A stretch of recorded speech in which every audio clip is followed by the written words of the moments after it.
ചെറുപ്പത്തിൽ മുതലേ എൻ്റെ അപ്പച്ചൻ്റെയും അമ്മച്ചിയുടെയും എൻ്റെ അപ്പൻ്റെ അമ്മയുടെയും കൂടെ ഒരുമിച്ചിരുന്ന് രാവിലെയും രാത്രിയിലും കർത്താവിനെ പാടി സ്തുതിക്കുകയും ആരാധിക്കുകയും ചെയ്തു വന്ന ഒരു കുടുംബത്തിൽ വളർത്തപ്പെട്ട ഞാൻ. പിന്നീട് ആ കർത്താവാണ് ഏകരക്ഷകൻ എന്ന ബോധ്യം എനിക്കുണ്ടാവുകയും പ്രത്യേക സ്നാനം സത്യമാണെന്ന് ബൈബിളിൻ്റെ അടിസ്ഥാനത്തിൽ വ്യക്തമാക്കപ്പെടുകയും ചെയ്ത ഞാൻ സ്നാനപ്പെടുവാൻ കർത്താവ് കൃപ നൽകി. അങ്ങനെ ഇരുന്നപ്പോഴാണ് എനിക്ക് വിവാഹാലോചനയുടെ കാര്യങ്ങൾ വരുന്നത്.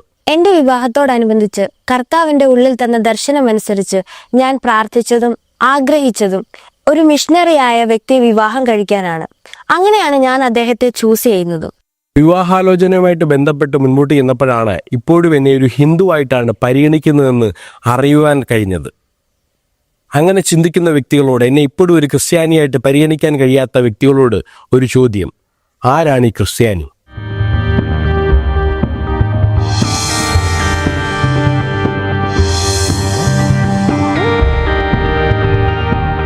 വീണ്ടും ജനിച്ചവരുടെ ഇടയിൽ ജാതി എന്ന വ്യവസ്ഥ ഉണ്ട് എന്നുള്ള കാര്യം ഞാനൊരു ഞെട്ടലോടെയാണ് മനസ്സിലാക്കുന്നത്.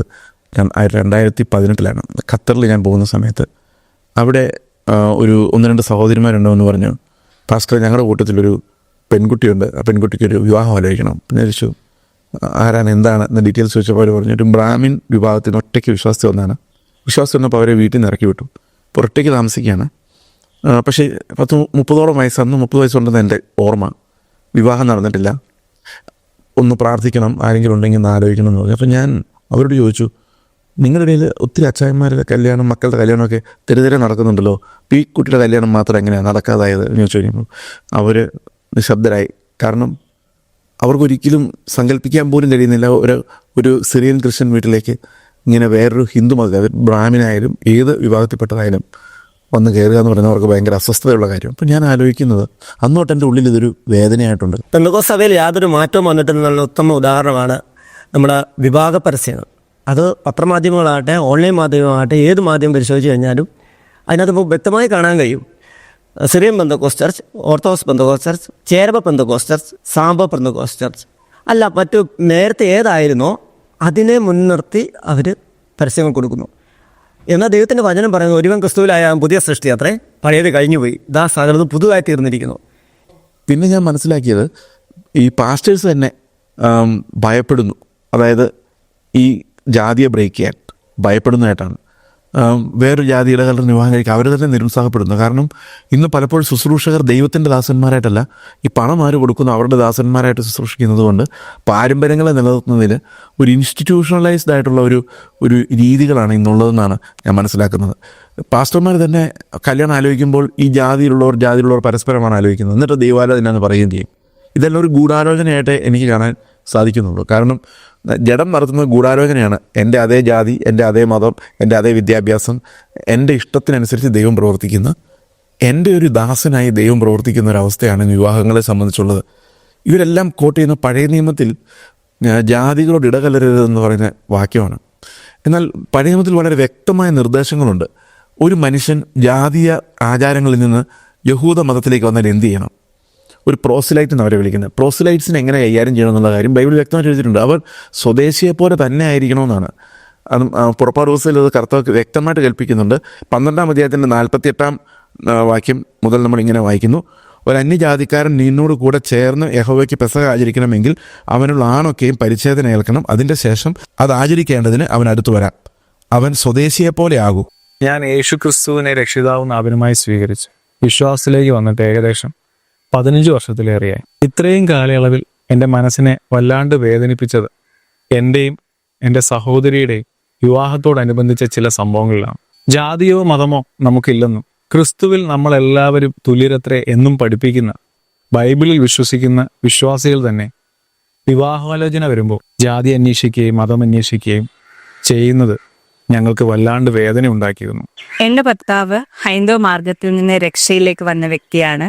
ഞാൻ പാരമ്പര്യ ക്രിസ്തീയ സമുദായത്തിൽ നിന്ന് യേശുവിനെ രക്ഷിതാവും കർത്താവുമായി സ്വീകരിച്ച ആളാണ്. എന്നാൽ മാനുഷിക ബന്ധത്തെക്കാൾ അധികമായി യേശുവിൻ്റെ രക്തത്താൽ വീണ്ടെടുക്കപ്പെട്ട് ദൈവത്തിൻ്റെ നിയോഗത്താൽ ഒന്നായി തീർന്ന ഞങ്ങൾക്ക് ഒരുമിച്ച് കുടുംബമായി ദൈവത്തെ ആരാധിക്കുന്നതിനും സ്തുതിക്കുന്നതിനും ഞങ്ങൾ വിട്ടുവന്ന ജാതിയോ മതമോ ഒന്നും ഒരിക്കലും ഒരു തടസ്സമാകുന്നില്ല. രൂത്ത് മോവാബ്യ സ്ത്രീയായിരുന്നു. പക്ഷേ അമ്മായിമ്മയെ നവോമിയോട് നിന്റെ ദൈവം എൻ്റെ ദൈവം എന്ന് പറഞ്ഞ മോമെൻറ്റിൽ അവൾ യഹൂദ പാരമ്പര്യത്തിൽ, ഇസ്രായേൽ പാരമ്പര്യത്തിലുള്ള ഒരാളായി മാറുകയായിരുന്നു. കർത്താവിൻ്റെ ജീനിയോളജിയിൽ വരെ എത്തിയ ആളാണ് രൂത്ത്. പക്ഷെ ഇന്നും അനേകം പാസ്റ്റർമാർ വിശ്വസിക്കുന്നത് ഒരാൾ വിശ്വാസത്തിൽ വന്ന ശേഷം അത് പഴയ ബാക്ക്ഗ്രൗണ്ട് നോക്കി, അത് ഓർത്തഡോക്സ് ബാക്ക്ഗ്രൗണ്ട് അല്ലെങ്കിൽ അതായത് പാരമ്പര്യത്തിൽ നിന്നുള്ളവരല്ലെങ്കിൽ അത് ശാപമാണെന്ന് വിശ്വസിക്കുന്ന അനേകം പാസ്റ്റേഴ്സ് ഈ മധ്യ തിരുവിതാംകൂറിലുണ്ട് എന്നുള്ളതാണ് ഞാൻ മനസ്സിലാക്കുന്ന ഒരു കാര്യം. എന്നാൽ പുതിയ നിയമത്തിൽ വളരെ വ്യക്തമായിട്ട് പറയുന്നു, യേശു ക്രിസ്തുവിൽ യാതൊരു ജാതിയുമില്ല, മതവുമില്ല.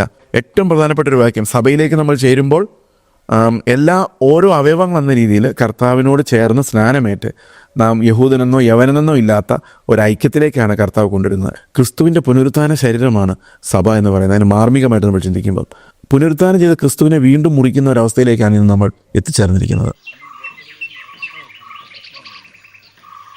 ഈ വിവാഹക്കാര്യത്തിൽ മാത്രമല്ല സഭയിലെ ജാതി വിവേചനം. ഉദാഹരണത്തിന് നമ്മുടെ ഈ മധ്യ കേരളത്തിൽ തന്നെ പൊയ്കയിൽ യോഹന്നാൻ എന്നൊരു ഉപദേശി ഉണ്ടായിരുന്നു. എന്ന് പറയുന്ന വിഭാഗത്തിൽ നിന്ന് വന്ന് മർത്തോമ, അവിടെ നിന്ന് ബ്രദറൻ, അവിടെ നിന്ന് വേർപെട്ട സഭ, ഇതൊക്കെ വന്നു. എന്നാൽ ഇവിടെ ഒന്നും അദ്ദേഹത്തിന് ഒരു ക്രിസ്തുവിൻ്റെ സ്നേഹം ലഭിച്ചില്ലെന്ന് മാത്രമല്ല, അദ്ദേഹത്തിന് പല തിക്താനുഭവങ്ങളും ഉപദ്രവങ്ങളും മാത്രമാണ് നേരിട്ടത്.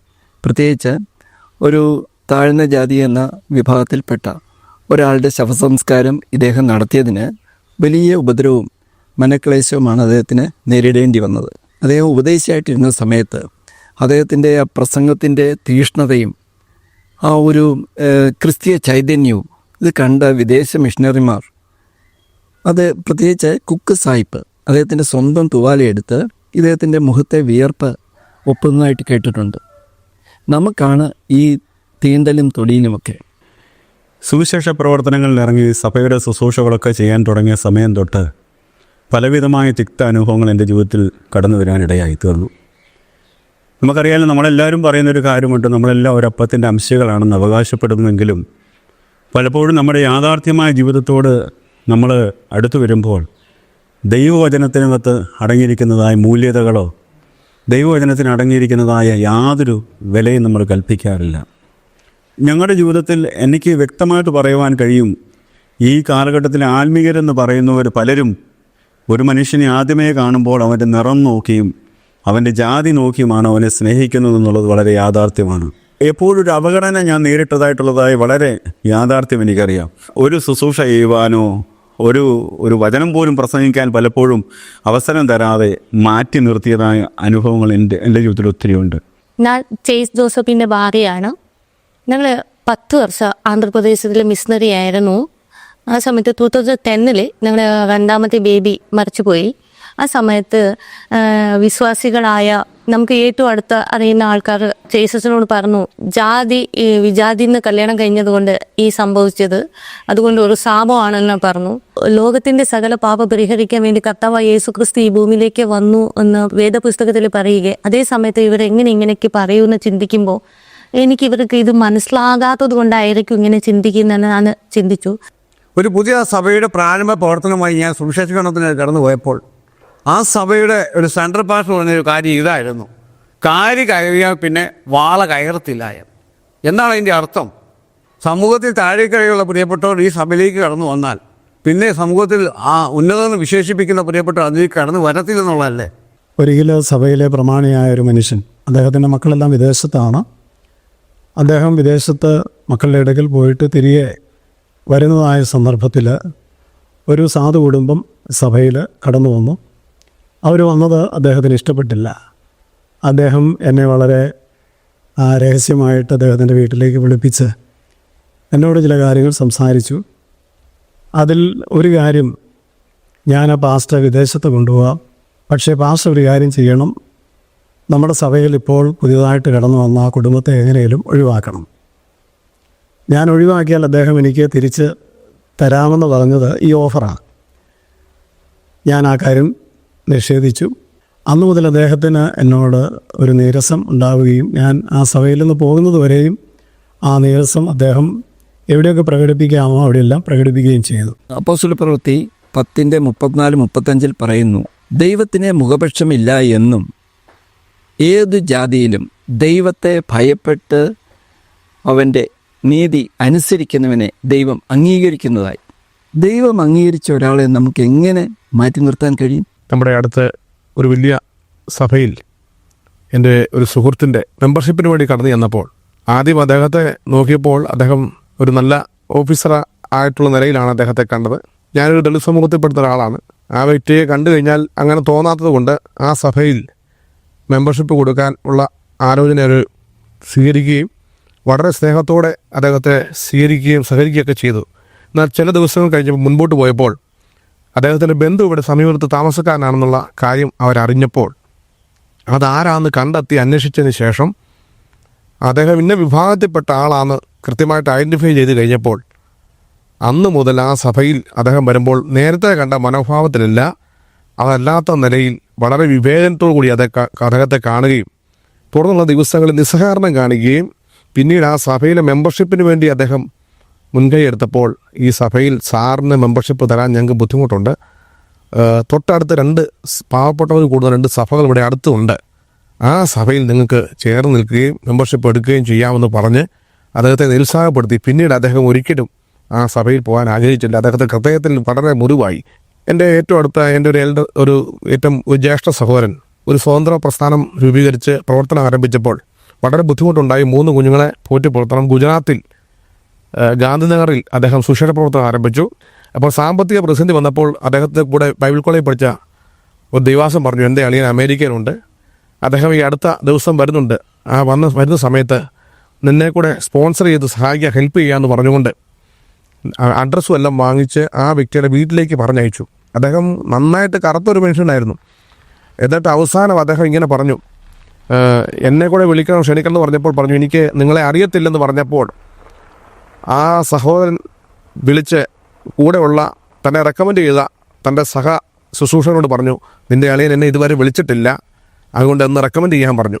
അപ്പോൾ അമേരിക്കയിൽ നിന്നും ആ വ്യക്തിയുടെ വീട്ടിൻ്റെ അകത്തിരിക്കുന്ന ടേബിളിൽ ഇരിക്കുന്ന വ്യക്തിയെ വിളിച്ചപ്പോൾ ആ വ്യക്തി പുറത്തിരിക്കുന്ന ആളെ ജനൽ വഴി നോക്കിയിട്ട് ഇങ്ങനെ പറയാനിടയായി തുറന്നു, ആ നിൽക്കുന്ന കറുത്ത ആ മനുഷ്യനല്ലേ, ആ വ്യക്തിയെ നമുക്ക് വേണ്ടെന്ന് പറഞ്ഞു.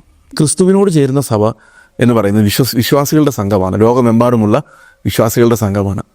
അപ്പോൾ ക്രിസ്തുവിൽ സൃഷ്ടിക്കപ്പെടുന്ന ആ പുതിയ ഹ്യൂമാനിറ്റി, അതായത് ജാതി മത വർഗ വർണ്ണം ഒന്നുമില്ലാത്ത ആ പെർഫെക്റ്റ് ക്രിസ്തു തലയായ ആ സംഘത്തെയാണ് നമ്മൾ നശിപ്പിച്ച് കളയുന്നത്, ഈ പഴയ പാരമ്പര്യങ്ങൾ കൊണ്ടുവന്ന് നശിപ്പിച്ച് കളയുന്നത്.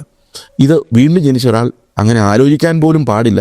ഒരു പ്രത്യേക മതത്തിൽ ജനിച്ചതുകൊണ്ട് ഒരാൾ ക്രിസ്ത്യാനിയാവണമെന്നില്ല. ക്രിസ്തുവിൻ്റെ കുരിശിലെ നീതീകരണത്തിൽ വിശ്വസിക്കുകയും ദൈവവചനത്തെ അനുവർത്തിക്കുകയും ചെയ്യുന്ന ഒരു വ്യക്തിയാണ് ക്രിസ്ത്യാനി. അടിച്ചമർത്തപ്പെട്ടവർക്കും ദരിദ്രർക്കും വിടുതൽ പ്രഘോഷിച്ചുകൊണ്ട് ആരംഭിക്കുന്ന സുവിശേഷം മതപുരോഹിതന്മാർക്കും പ്രമാണികൾക്കും ഒക്കെ മുന്നേ ദൈവരാജ്യത്തിൽ പ്രവേശിക്കുന്ന വേശ്യകളെയും പാപികളെയും പറ്റി പഠിപ്പിക്കുന്നു. വിളിക്കപ്പെട്ടവർ അയോഗ്യരായതുകൊണ്ട് നിസ്സാരന്മാർക്കായി ഒരുക്കിയ ദൈവരാജ്യ വിരുന്നിനെ പറ്റിയും സുവിശേഷം പഠിപ്പിക്കുന്നു. സുവിശേഷം പുറന്തള്ളപ്പെട്ടവർക്കും മാറ്റി നിർത്തപ്പെട്ടവർക്കും കൂടിയുള്ള സദ്വാർത്തയാണ്.